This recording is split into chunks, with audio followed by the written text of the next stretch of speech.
Hello and welcome back to the Brick Railway Builders podcast, a podcast all about Lego trains. This is an interview style podcast where I introduce everyone in the hobby to everyone.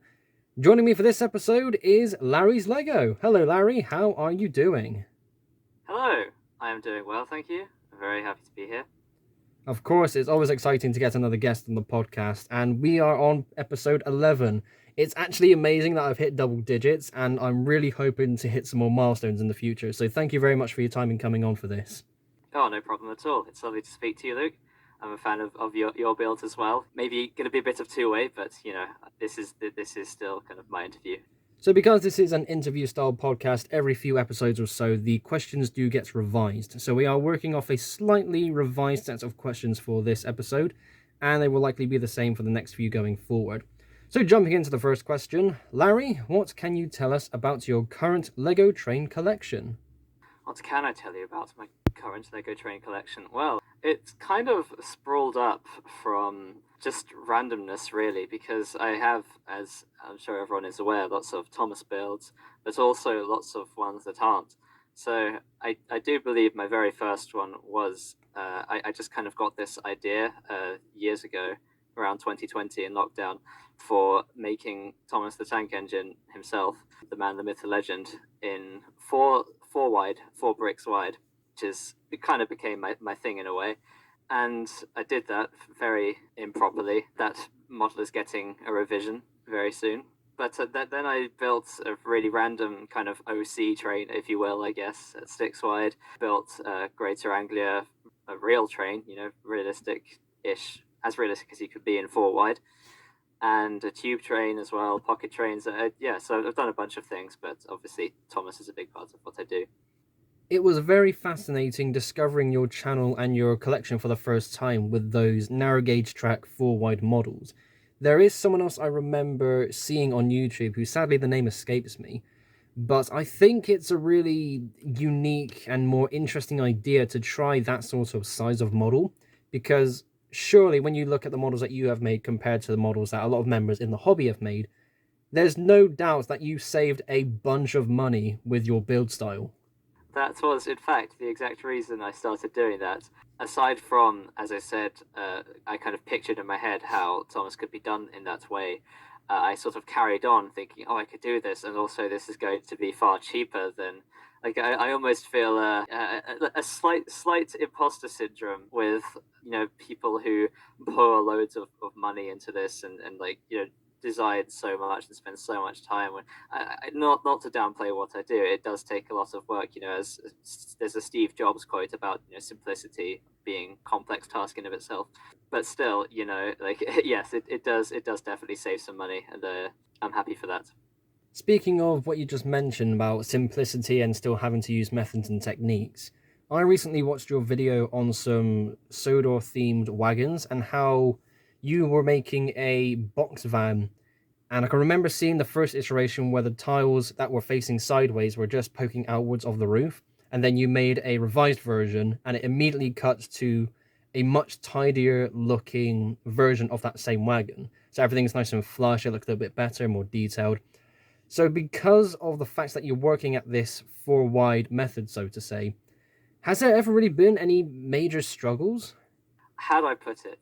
Saying it's an uphill battle is kind of pessimistic, really, because I like it. Then again, putting it anyway, I think also applies to regular, minifigs, 6 wide, 7 wide, 8 wide. It's like you're constantly solving a puzzle, is how I'd say. There's like, okay, it's really, you've got to cram it in as tight as you can, as well as you can. And something I like about doing this is that it feels finite. It feels like there is a definitive way, almost, with some subjectivity, of course. There is a certain way you can build a certain locomotive as accurately as possible, or as good looking as possible in that scale, and it's about finding that. I find that a challenge, and just doing the best I can with it is something I really enjoy doing. But yes, it's such a challenge. There is so much you have to kind of squeeze in. I try and go through it in my videos, of course, to kind of display, it's not just a matter of, oh, I just kind of slapped it together and it's done. There's a lot you have to think about. No doubt. And having discovered your stuff has also, what's the word? Resurrected an idea that I remember having quite a while back. So, because of the narrow gauge track, well, the track that has 2 studs between the rails compared to the conventional track that has 4 studs between the rails is commonly known as narrow gauge track. I remember pitching an idea to the Lego club I'm in, the LUKR, where I said about what if we made a layout using the narrow gauge track, but the models are standard gauge models. So take, I don't know, I'm probably most known for my Coronation Scott.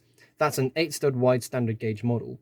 But what if I made a slightly smaller gauge version that's 6 studs wide, uses smaller wheels, it's got some detail, but there's still something going on there, and it's a way of making a layout, but just at a smaller scale, just something that can save on space. You can still have quite the something to behold, but it's all still there without having to take up so much room.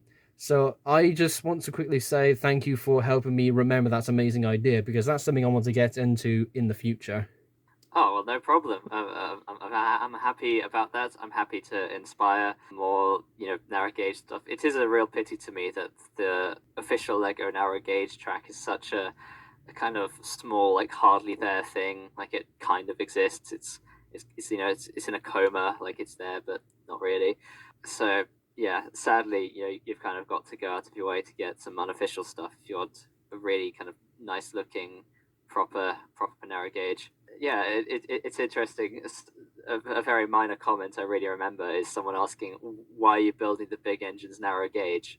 I don't even know if I can't remember if it was actually asked as a question or if it was just like kind of shouting at me, and I just remember thinking like, because I want to, like they don't have to be narrow gauge engines, but yeah, they're on narrow gauge track. So quickly following along with that, all of the models you have made are technically standard gauge models, correct? Like in real life, they would be standard gauge. Correct, yes. Because you have that narrow gauge track, have you ever considered potentially making a narrow gauge locomotive to the scale of that track? I've thought about it. Not many narrow gauge engines, kind of right now at least, have appealed to me as things I want to make. They're actually, hold on, I have realized, even that it's not actually my own design, so technically what I said still is true, but the light blue locomotive I have and has featured in a bunch of my videos that was designed from someone on the internet called Silver Ryan 39, I believe. That one is a narrow gauge engine and it is on narrow gauge track. So yeah, I've thought about it, but nothing's sprung at me that like, oh yes, I really want to build that. But equally, the fact that it's narrow gauge wouldn't stop me. Yeah, I do that. So having mentioned all of these models and locomotives that you've built, my next main question for you is, what is your favorite or standout model that you have built so far? Oh, this is a good question because I don't really know. I've been thinking about this for a while, really. I have multiple for different reasons, I think. I think that still, like, even though it's relatively speaking quite an old one, it's these are the first models I've made with the intention of actually doing Larry's Lego as a thing. What was Bill and Ben, my Bill and Ben models. I'm still very happy with them looking back. I think everything else I made around that time is like more flawed compared to them. Still very happy with those ones. I think they might honestly just be my favorites, but I do really like the flying buffer beam one I did, and Boko as well. Though, as some people say, Boko is kind of more simple. It's easier. I'm very happy with how kind of right I got him though. Like, very happy with that. So I reckon it's between those three. But I think conceptually, which one I like a lot, it's got to be the Cherry Steamer, just because I think no one else was planning to was trying to bring pocket trains to the Lego dimension, and I filled that niche. Yeah, I remember watching your video on the Cherry Steamer as well, and I also saw in the video near the beginning section as well the original design you had on one of the two digital design. I don't build digitally, so I can never remember that sort of thing. But then you LDD, get to okay, yeah. which one? Sorry. LDD, Lego Digital Designer. Ah, you like me. You used the original one. I can never figure out Studio, but that's kind of besides the point. Yeah, no, I use Studio now, but yes, carry on. Fair enough. And yeah, going into the video sort of later on in that video, where it shows the revised version of that model, and then you got all the details applied.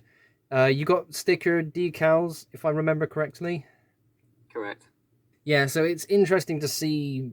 Well, it's always interesting to see these new models or just locomotives that you never knew existed that have these interesting colors, interesting shapes, and then you see someone make it. It's like, that's a cool thing. I'm so happy someone has made that. I never knew it existed, but I'm so happy that it now does exist. So that combination of the build style you've got with the narrow gauge track and these particular models, like the flying buffer beam and like the cherry steamer, it's so cool to see these now in the Lego space. Oh, thank you so much. Yeah, I'm very happy to because I haven't been on on that side of it. You know, I've known about these engines, of course. Although having said that, the flying buffer beam was kind of a very surprise YouTube recommendation. I saw, I was like, that's a thing, and then I just kind of thought, wait, what's it? Yeah, that came about. I think I said it in the video actually, but one evening I was like, can I make this with Lego? And then just I did it in one evening. Well, the first version at least, and then I went back. I can never like finish the thing in one go. I have to like look back and revise. But yeah, I do relate, however, to what you say with Pierce Bricks. He did a terrier, I believe, in lime green. I don't know if that is a real lime green terrier, but that was a moment where I thought I never would have considered that. That is a really cool thing. I'm so glad you brought that into existence. I love it. Yeah, I don't know. I'm not a big railway buff, so I won't be able to say off the top of my head if a lime green livery terrier existed. But it's definitely one of those cases where there's enough lime green bricks that exist. I wonder if I can make my favorite engine in this color. And I've done that a couple of times in the past, where my favorite locomotive that I've built is the LMS Streamlined Coronation. And I've had four built up at the same time in different liveries. Granted, they were, well, three of them were in custom liveries. The fourth one, the main one, was in red and yellow Crimson Lake. But it's always the I don't get how people not so much shun this, but they look at the idea of building a realistic locomotive and just having a personal custom twist, like a custom livery, like slightly changing an element so it's a little bit more streamlined. You change the wheel arrangement a little bit. I don't understand how some people look at that and go, no, that's stupid, don't do that. Because I've done it. Obviously, Pierce Bricks has done it with his multiple terriers and countless liveries. And even other build styles where you're using narrow gauge track as the basis. And I don't, it's so bizarre because, again, I'm trying to find the right words to say this because Lego is the ultimate creative platform. And the fact that some people are not on board with some of the creative ideas, or at least with the Lego train hobby, I find it quite bizarre in its own way.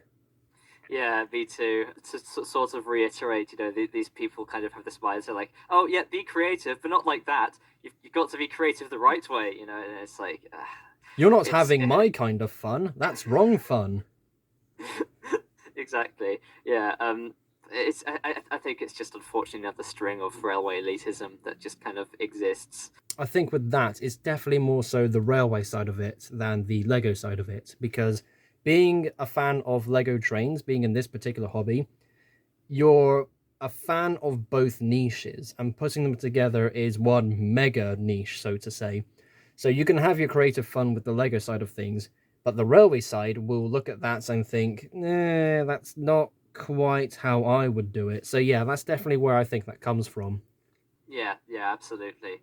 That's not quite how I would do it. Is such a it's such an interesting sentence because when you're on the receiving end of it, especially from someone who's maybe not the most polite person or haven't really thought through that sentence and the implications of it a lot, you kind of, you know, it stings you. It's like not feeling very good.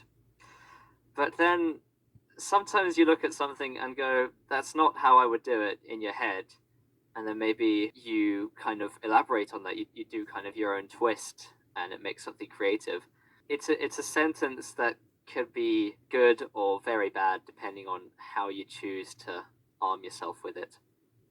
So up next is my favorite question because every answer is pretty much different. So, what is your personal ideal Lego train set? And what is the best Lego train set you have ever owned? Okay, this is interesting because part of me wants to say I'm not super fussed about the like official Lego stuff, but that isn't entirely true. So I'm going to start with what exists, what is the real stuff, because that I know. I think I would have to say this might be a hot take to some, but the best Lego train set I own is the newest, as of 2023, freight train set with the gorgeous dark azure and yellow and black and white livery. I love the shape. I love the look. I love the wagon as well. It comes with the cars and the anyway. Yeah, I just love the set. I think it's a really really really good set, and I love it a lot.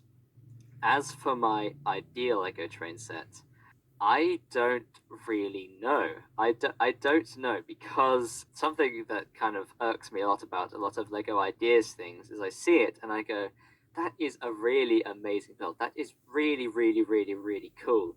But there is no way in heck that Lego would actually, like, the amount of pieces, the complexity, that's not going to happen.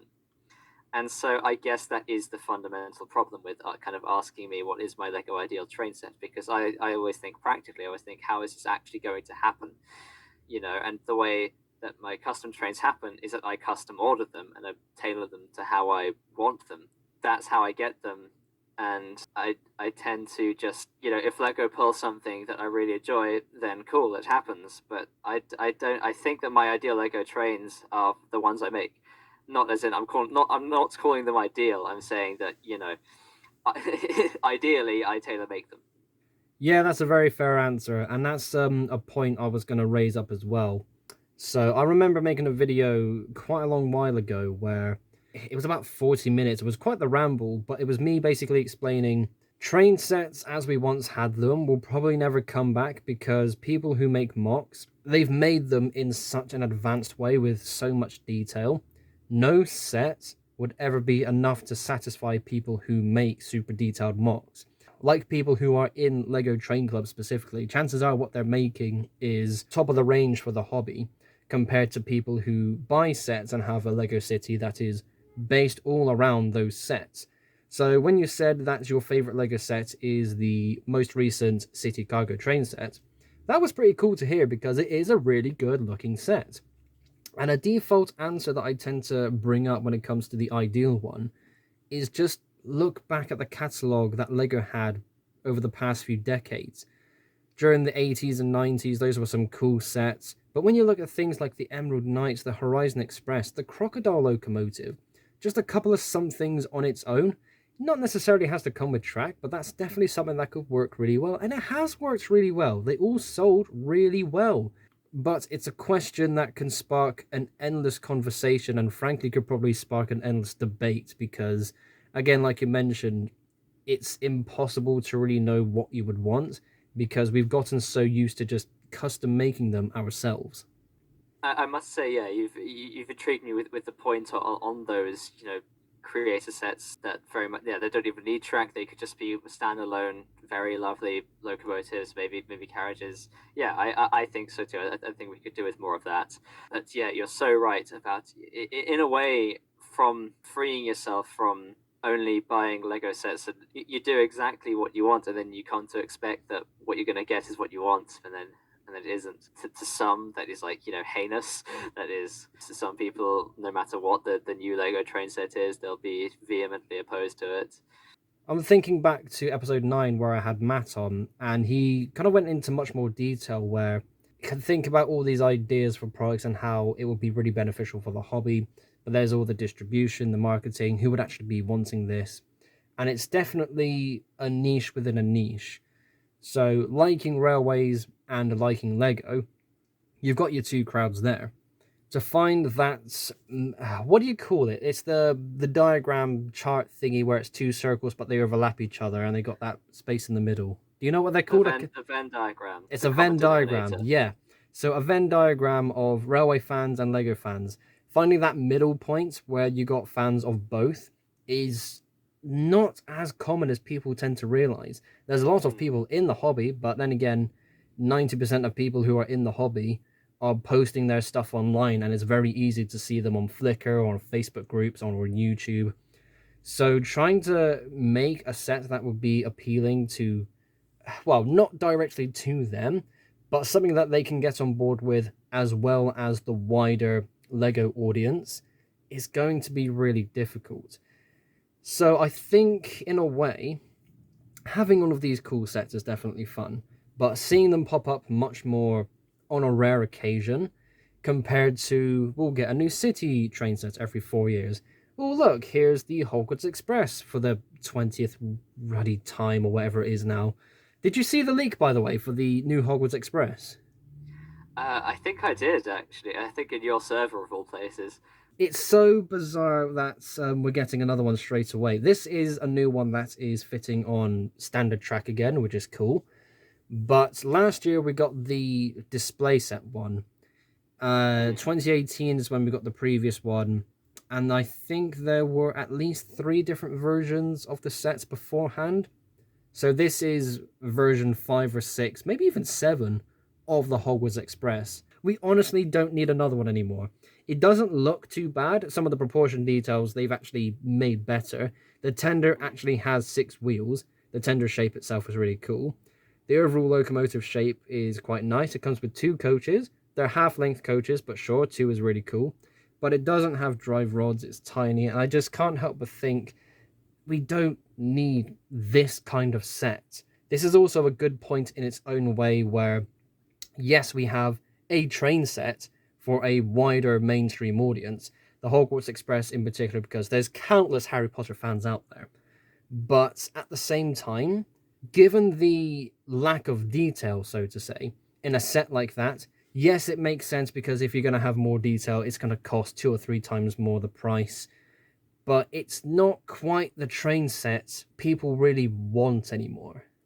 Yeah, I think a lot of people don't realize as well how much cost factors into it as well. Or how is Lego going to make that producible, marketable, appeal to as many people, but still also, because you could, I mean, they did, didn't they? They said, hey, pay 500 quid or whatever for this massive all out set, which even then they could have saved some cost on if they really wanted to.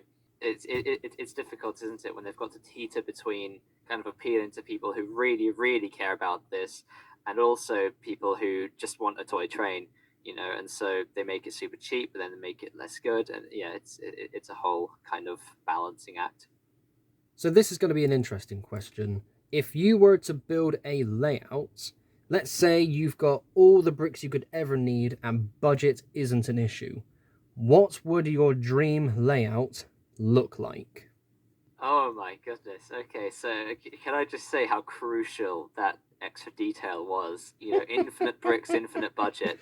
Like, and If before only, that, yeah. I was like, okay, this is going to be a very, I'm just going to talk about kind of ideas I have for the future. No, no, that's a whole different question. Okay, okay. If I could do anything, and also infinite space as well. I need to count space. Oh yes, Um, all in, absolutely yeah, all everything. in, absolutely all in. I just have my, void of. Okay, I was going to make a reference to Hitchhiker's Guide to the Galaxy. I don't know how many people in our audience would I know don't know that. how many people would Anyway, quite get that, yeah. But let's just say you have your own warehouse, you can snap your fingers, and all of a yeah. sudden your dream layout has become a reality. What will that look like? Oh, goodness me, I honestly I don't fully know. I'm just picturing like lovely kind of green areas, mountains, like rivers, lakes as well. I just love like kind of nature and stuff, but also you know, colliding with this kind of small English urban town. I've always loved like kind of. I mean, obviously, it feels dumb to say model building, but like when I was younger, I would build like English towns out of cardboard, paper, and stuff. So that would be an absolute dream doing that along with this. In Tracks, the train set game, which you may be familiar with. I've built some towns in that, funny, with less focus on the railways as well. So yeah, it's funny how I'm bleeding into actually also things that aren't really related to the trains. I would really love to go all out with on that. Definitely some Thomas sets as well. It's got to be said. I have some like plans to build, a few and maybe do some videos with those. But yeah, just a lovely kind of nature. I don't know if you've heard of Brick Crafts on YouTube. He's an Austrian who's building like a museum, Lego City. Yes, I am subscribed to that channel. Yes. Okay, yes. I watch him religiously, and I love what Same he here. does. Yeah, I love the fact that he's making his own museum too. It's like, oh, that's the Yeah, dream. That is the like dream. I cannot wait to. I will go there the moment it opens. I genuinely will. I'd also love to go to Austria, but that's besides the point. But yeah. However, on a twist of that, I do, of course, really love building in small scale. So I think I would build everything to that scale, and not the normal kind of minifigure scale, if you will. That's interesting as well because, like mentioned earlier, you can technically fit in more of a layout if you're building to a smaller gauge. So that'd be a very interesting thing to definitely see. So, listening to how you described what your ideal layout would be, where it's buildings, some lovely scenery, lots of greenery, maybe. Straight away, I thought of the Skarloey Railway because it is very picturesque. It definitely has the combination of, it's got some towns, there's lots of beautiful sets, especially when you go back and watch season 4 of Thomas and Friends. I've pictured your layout, at least in the way that you described it, do kind of look like that. Yeah, no, it is gorgeous. As much as I'm kind of less drawn to the narrow gauge side of Thomas, ironically. No, the season 4 sets are absolutely gorgeous. I do love them, visually and so on. Yeah, I think maybe less sort of mountainous, at least maybe some mountains in the background. I'm from a very flat part of England. I'm not really used to the mountains, so maybe just kind of as a closer to home kind of feel. That will be a very interesting thing to see someone tackle. That I don't doubt that somebody somewhere in the world has made a layout where it's all up in the mountains. But that would be a cool thing. Not even if it's just a full layout. Let's say it's, I don't know, 4 or 5 base plates in length, a couple of base plates deep. It's just its own big diorama style display. And it's a big rock face with a narrow gauge track piece just about halfway up. With the fence, it can look so picturesque. Oh, I'm tempting myself into making that sort of thing now. Well, write it down. You never know. Yep, it's going on the list. Where's my pen and paper? So yeah, when it comes to making an ideal layout, there's so many things that people want to have included. And just to touch on my personal layout aspirations as well. So to people who have watched my channel for a good 2 years or so, when I started making my layout, I just had ideas for sections and kind of just put them all together in a way that could hopefully work. In time, the layouts progressed, and for the Bristol Brick Show in November 2022, I took my latest iteration of the layout to that show. And since then, I thought I really do need to kind of condense this down. And progress has been made in doing so, but that idea has never really left me either, because you can fill a space with, just one workshed, for example, and have the rest of it being open greenery. But for the benefits of a layout, I think it would be much better, at least now that I've experienced this, or condensing it down is the best way I can describe it. Not so much where it's all squished together, but you have a point system here. So why is my signal box on the other side of the layout? Let's just shove it over here and make it work, make it make more sense. I can bring over everything that was around that section to where the signal box is now located. I've got a couple of other things that I just don't need to have in its own area. It's less distracting to look at all these pieces in its own space, but when you've got everything closer together, you can take in the whole view of a layout like that in a more comforting way. Nothing feels so stretched out, and I feel like that's been a really good benefit. I feel like, I don't want to say I feel like I've seen people do this. I reckon a lot of people could benefit from having a layout that isn't so massive. This is something that I've had to learn, I suppose, the hard way too. Because, like I just described with how my layout used to be really big, it's now becoming smaller. And whilst I've not got any space at home to have a personal layout, it's probably one of the strongest bits of advice I could give to people as well when it comes to making a layout. And final question is, what projects do you have in the works and what do you hope to build in the future? Oh, this is a very exciting one. I'm always happy to share kind of what I have in the works, but I never really kind of post, works in progress. The most highly, requested, highly talked about thing is, of course, my Thomas rebuild. which has honestly been like ready to finish for a long while now. I just need to actually do it. I also need to draw his face. Custom drawing my faces now. Some more Thomas characters as well. I have in bags on my desk, ready to be built.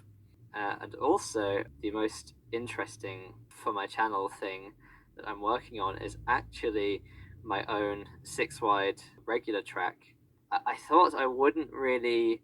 So I didn't think I wouldn't do it, but I thought it would take me quite a while to get there. And there are very few things that kind of seem like, oh yeah, that's something I would build. That's something I'd be really interested in doing. Because lots of things, just people do them really well, and lots of kind of Steam stuff is just kind of out of my league, so to speak. I don't really know how else to put it.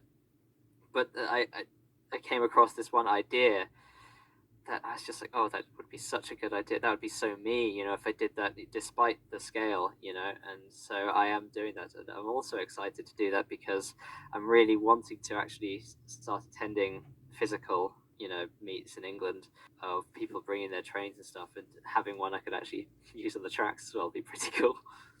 That all sounds very exciting, and no doubt that jump to the narrow gauge track to standard track is going to be a bit scary, if anything, because I can understand how you can think, oh, so many people have done so many good models. I really hope that I can build something along those lines. But I will say to you now, you know how to put a couple of bricks together to make a Lego train. And whilst you have been building to this smaller scale, the translation to the standard track is not that difficult as you think. You've got an understanding on how to capture the shape of a model. You'll only really need to get used to using bigger wheels that run on the standard track. So once you've had a bit of a fiddle with them and you've made a couple of models, not to put this in any kind of blunt way, so maybe not build a full locomotive model straight out of the gate, because it would be beneficial to familiarize yourself with these new drive wheels. And besides, there's so many options for wheels as well out there now. So it is another possibility in adding more details to your models. But having a play around will be beneficial first. And I, for one, think that after that point, when you go to make your standard gauge locomotive models, you can make something seriously impressive. Well, thank you. Yeah, I've actually have done a standard gauge locomotive before. It wasn't very good, but I have been there. However, yeah, the thing about the wheels, this one won't be using any of the like special, like big, custom or regular Lego wheels. It will be still using the kind of regular ones. So the wheels are not a thing I'm dealing with yet, so to speak. But I'm sure that will be a complicated thing actually using like driving rods and all that. So yeah, that's fair enough. I mean, I can definitely remember my early days when it came to making the standard gauge Lego models, where it used the same sort of normal wheels that you would see on wagons. But because those were the early days, I've spent over a decade in the hobby where I've been making models properly, in quotation marks. So it's taken me a decade to get to where I am now. So again, right out the gate, you probably won't make the most detailed model you will ever make. But in time, when you get familiar with building techniques and certain parts that exist, you'll remember a couple of methods, you'll remember a few other things, you'll learn a few more things, and maybe a year or two, you will have a new model that would claim the new title of this is the best model in my collection. I will say as well, I'm a bit advantaged. Again, a reason I really thought, oh, this is it. This is what I'm going to do in standard gauge. This is quite a intentionally cartoony and not detailed model. It should look accurate to how it should. Yeah, fair enough. That's actually a really cool idea, because I think we mentioned this earlier in the podcast, where people who enter the Lego side of the train hobby, who are rail fans, will want to see all of the detail. But if you're purposefully making something cartoony or something that's a completely custom design, you can get away with any kind of wacky proportions. So yeah, that's actually not a bad idea to go into that kind of design. I think I tend to, as much as I love being detailed on my really small models, there is you reach a point where you just can't. You reach a point where there is only a certain amount of detail you can do, and I can tell with some more detailed modelers who I've spoken to that maybe it frustrates them. Sometimes I show and they're like, oh no, it shouldn't. Can you like do it like that? And I'm like, I'm sorry, but it's genuinely just not possible. but sometimes it is possible, sometimes it's not. But that you have to work within your limits, and I enjoy doing that. Oh, definitely as well. And that's a good point too, where if I were to take the LUKR clubmates, for example, we have made a good variety of British Railways '08 shunter diesels, famously known as the Gronks. Now, there must be about up to a dozen different designs, in the sense that a dozen of us have made that same locomotive. But if we put them all together, no two models will be the same. And we will all look at these models and go, oh, I liked how you've done this section. Oh, I wish I did this section. That's a good detail. Nah, but I can't quite do it because I built it this way. And that's a very cool conversation to have, because you can recognize different build styles, different building limits as well. And it also sparked ideas. So that's quite fascinating in its own way, too. That sounds very fascinating, yeah. And I think I mentioned earlier in the podcast, but yeah, there's also a degree of subjectivity as well when it comes to the nitty gritty detail. But yeah, it's a fascinating concept. I've never known anything like that, where if you put like 10 people who are very capable of designing Lego trains together and have them do the same thing, you know, I would argue that who wins isn't even a real thing, and then boiling it down to everyone learning from each other and having a revision, I wonder kind of where that would lead and what things could be learned from that. That does sound very fascinating to me. We've only, well, speaking on club experience, we haven't quite done that with the Gronk specifically, but there have been times where we've lined up the same class locomotive for a quick photo shoot. We'll look at it for 2 minutes, but at least to my recollection and my knowledge, we haven't quite had that conversation of, ooh, look at this detail. Ooh, look at this build method. But I think that would be a really cool thing to do the next time we have our members meet. So I'm going to have to make a note of that, because that's a cool idea. And that is the end of the podcast. Thank you so much, Larry, for coming on. No problem. Thank you so much for having me. Please take this time to sell yourself and let people know where they can find you online. All right, I am Larry's Lego. I have my YouTube, of course, is my main platform. I have Instagram, where I post pictures. I also have Twitter. Twitter doesn't really work for me for some reason, but you can follow me there, and I occasionally post too. And that's just about it, really. If you like my other stuff, I have other stuff too, but you can find that on my YouTube channel. Excellent stuff indeed. All of these social media links will be down in the description. And we will BRB with more BRBs. Thank you all, everyone, so much for listening, and I shall see you all in the next episode. Bye bye. Thank you, Luke.